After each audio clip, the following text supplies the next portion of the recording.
Prohibition and Prevention Act says I cannot be tried in Nigeria. That's the law of Nigeria. I can never be tried in any court of law in Nigeria. That's what the law says. Anybody standing in trial or coming to try me is a terrorist. That's what their law says. Not me. As simple as that. Section 2, subsection 3F of Terrorism Prevention and Prohibition Act. That's what it says. Any court considered to try me is committing an act of terrorism. Yes. Very clear. You cannot violate a treaty that Nigeria entered into and then come to try that very person. Is not done anywhere in the world. So you must be aware of that.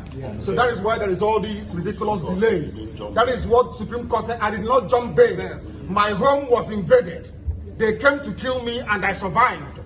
They came to Kenya to kidnap me, brought me back to this country and seeking to try me, which the law says cannot happen.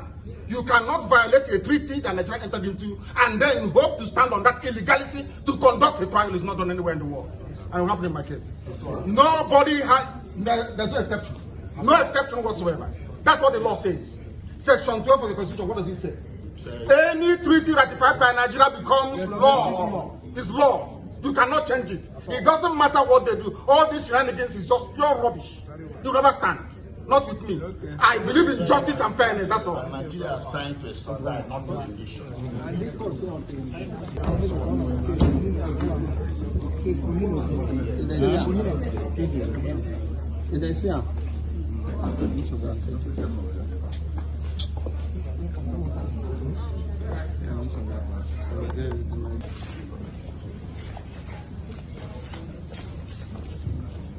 Well, I work on the relevant sections that are quoted. Yes.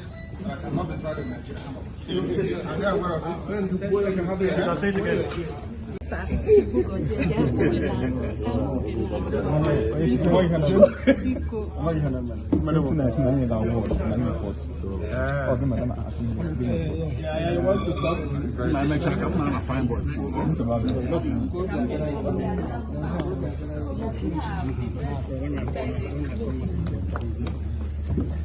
You see me. You see me. You see me. They say one leader.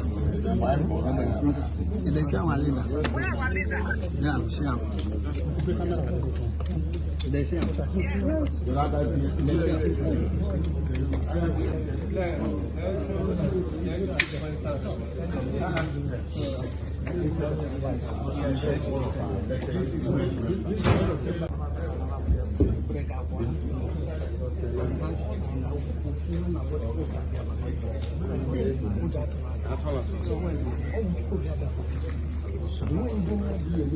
Introduce